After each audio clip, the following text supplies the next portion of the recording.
Hello friends, welcome to my channel Nithya Dilipkumar vlogs. இது பார்த்தீங்கன்னா முன்னாடி ஹோம் என்ட்ரன்ஸில் இது மாதிரி சின்ன வால் இருக்குங்க. அதில் சின்ன இது மாதிரி பாட்டெல்லாம் வச்சு கொஞ்சம் டெக்கரேட் பண்ணியிருப்பேன். அது பார்த்தீங்கன்னா இந்த சின்ன பாட்டில் கோலியஸ் பிளான்ட் வச்சுருந்தாங்க.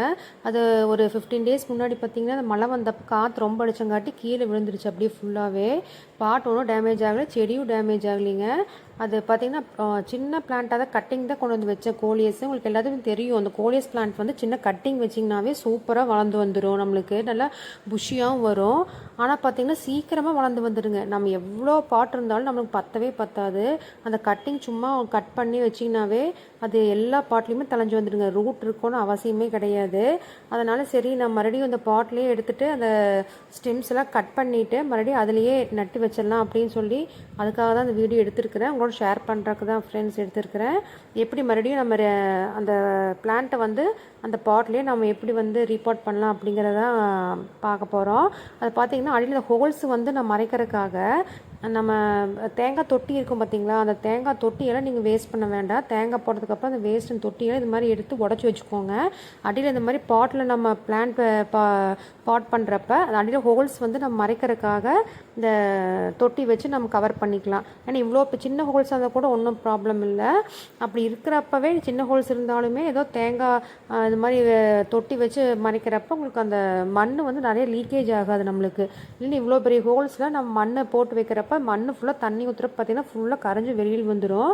அதனால் இந்த மாதிரி தேங்காய் தொட்டி இருந்ததுன்னா எப்பவும் வேஸ்ட் பண்ணாமல் எடுத்து நல்லா உடச்சி வச்சுக்கோங்க. சின்ன சின்ன பீஸை உடச்சி வைக்கிறப்ப அந்த மாதிரி கார்டனிங்கில் நமக்கு நல்லா யூஸ் ஆகும்.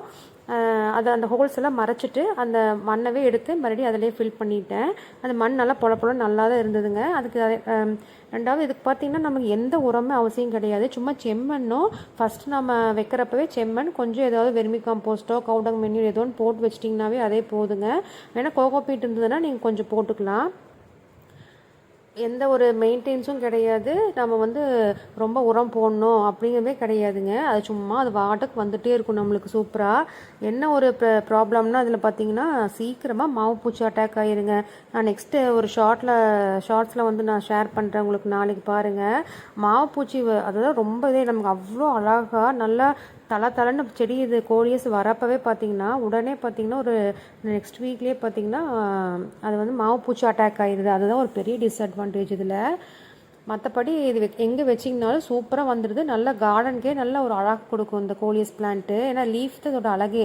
நல்லா கலர் கலராக இருக்கும் நம்மளுக்கு பார்க்குறக்கே. என்னோடய ஷார்ட்ஸில் கூட நான் ஷேர் பண்ணியிருக்கிறேன், பார்க்காதீங்க போய் பாருங்கள். நான் கீழே வந்து உங்களுக்கு லிங்க் கொடுக்குறேன். அந்த கோலியஸோட பிளான்ட்டோட அந்த லீஃபோட அழகே பார்த்திங்கன்னா அவ்வளோ அழகாக இருக்கும் நம்மளுக்கு கார்டனுக்கு பார்க்குறப்ப. முன்னாடி என்ட்ரன்ஸில் வைக்கிறப்பெல்லாம் இந்த கீழே இந்த பிளான்ட் பார்த்தீங்கன்னா இந்த மாதிரி பெருசாக இருந்ததெல்லாம் நீங்கள் இந்த மாதிரி வேஸ்ட்டு அடியில் அந்த குச்சியாக இருக்குது பார்த்தீங்கன்னா அந்த ஸ்டெம்ஸு இதெல்லாமே கட் பண்ணிடுங்க. அது தேவையே இல்லை நம்மளுக்கு. ஒரு சின்ன இந்த மாதிரி குட்டி நம்மளுக்கு ஸ்டெம் இருந்தாவே போதுங்க. அதை நட்டு வச்சிங்கனாவே சூப்பராக வந்துடும் நம்மளுக்கு. ரூட் இருக்கணும் அப்படிங்கிறது இல்லை. இப்போ கீழே அந்த எவ்வளோ பெரிய ரூட் இருந்தது அதவே நான் கட் பண்ணி போட்டேன் பாருங்கள். இந்த மாதிரி நானும் அந்த சின்ன பாட்டுங்காட்டி கரெக்டாக அதுக்கு நிற்கிற மாதிரி நான் அதில் ஊனி பார்த்துட்டு எடுத்துகிட்டு பெரிய ஸ்டெம்மாக இருக்கிறதெல்லாம் மறுபடியும் கட் பண்ணி எடுத்து ஊனி வச்சிட்டேன் நான். ஏன்னா இது பார்த்திங்கன்னா சீக்கிரமாக வந்து அப்படியே ஒரு 15 days 20 daysலேயே பார்த்திங்கன்னா நம்ம இவ்வளோன்னு ஊனி வைக்கிறோம். அவ்வளோ பெருசாக வளர்ந்து நீட்டி வந்துடுங்க. அதுக்காக தான் நான் எல்லாமே கட் பண்ணிட்டேன். ஃபுல்லாக கட் பண்ணி சின்ன ஸ்டெம்மாக மட்டும் அதில் ஊனி வச்சிட்டேன் நான். லாஸ்ட்டில் நான் ஆட் பண்ணுவேன் பாருங்கள். இது ஒரு 15 days கழித்து அதோட க்ரோத் எப்படி இருக்குன்னு சொல்லிட்டு 15 days 20 days இருக்குன்னு நினைக்கிறேன். அவ்வளோ பெருசாக மறுபடியும் அவ்வளோ பெருசு வந்துருச்சுங்க. அந்த ஸ்டெம் பிளான்ட் பார்த்திங்கன்னா அவ்வளோ பெருசு நீளமாக வந்துருச்சு. நீங்கள் யாராவது வீட்டுக்கு இது மாதிரி கார்டன் வைக்கிறீங்க, இது மாதிரி கோலியஸ் பிளான்ட் வந்து எங்கேயாவது கிடச்சிதுன்னா தாராளமாக சும்மா சின்ன துளியூண்டு கட்டிங் கொண்டு வந்து இது மாதிரி வச்சுருங்க வீட்டில். இந்த மாதிரி சின்ன பாட்டு இல்லை வேஸ்ட்டு ஃபுட்டெல்லாம் வாங்குவீங்க இல்லைங்களா, இந்த ஃபுட் வாங்குறப்ப வேஸ்ட் அந்த டப்பா இருக்கும் பாருங்கள், அதெல்லாம் எதுவுமே தூக்கி போடாமல் இந்த மாதிரி நம்ம கார்டனிங் சூப்பராக யூஸ் பண்ணிக்கலாம். இதுக்கெல்லாம் சின்ன பாட்டாக எங்கே கிடைக்குதோங்க அந்த வாட்டர் பாட்டிலு எது இருந்தாலும் கட் பண்ணி வச்சு அதில் போட்டு வச்சுருவேன் நான். ஏன்னா இதுக்குன்னு தனியாக நான் பாட் ரொம்ப பெரிய பாட்டு இதெல்லாம் வாங்கி அதுக்கு செலவு பண்ண மாட்டேன். ஏன்னா கோலியஸ்க்கு எதில் வச்சாலும் வந்துடும். என்ன ரொம்ப சன்லைட்டில் வச்சிங்கன்னா நல்ல கலர் வரும், செமிஷேடில் வச்சிங்கன்னா கொஞ்சம் டல்லாக இருக்கும்.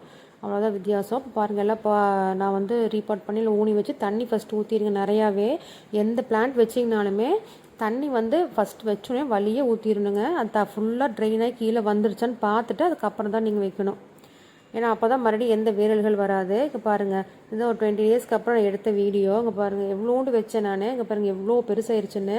சைடில் குட்டி குட்டி பிளான்ட் மறுபடியுமே க்ரோத் ஆயிருச்சு நம்மளுக்கு. அதுக்கு தான் சொன்னேன் பாருங்கள், வச்சா நமக்கு சீக்கிரமாக வேறு பிடிச்சிங்க. பாருங்கள் எவ்வளோ சூப்பராக வந்துருச்சுன்னு பாருங்கள், தளைஞ்சு வந்துருச்சு. இதே பாருங்கள் ஸ்டெம் எவ்வளோண்டு வச்சதுங்க பாருங்கள், எவ்வளோ பெருசாக வளைஞ்சு இப்படி வந்துருச்சு. இப்படி பார்த்தீங்கன்னா இது ஒரு இன்னொரு 15-20 டேஸில் இன்னும் அதே மாதிரி தான். அது நம்ம இப்போவே பாருங்கள் எவ்வளோ பெருசாக வந்துருச்சு. மறுபடியும் நம்மளுக்கு வந்து ஒரு 15-20 டேஸ் கழிச்சு பார்த்தீங்கன்னா இதுவும் பார்த்தீங்கன்னா காற்று ரொம்ப அடிச்சதுன்னா அதுவும் மறுபடியும் கீழேருந்து உடஞ்சிருங்க. அதுதான் ஒரு பெரிய கஷ்டம். இருந்தாலும் நம்ம எடுத்து மறுபடியும் ரீபார்ட் பண்ணி வச்சுக்கலாம். ஏன்னா எடுத்து கீழே ஒரு பெரிய பாட்டை மறுபடியும் வச்சோம்னா இன்னும் பெருசாக புஷ்ஷியாக வந்துருங்க.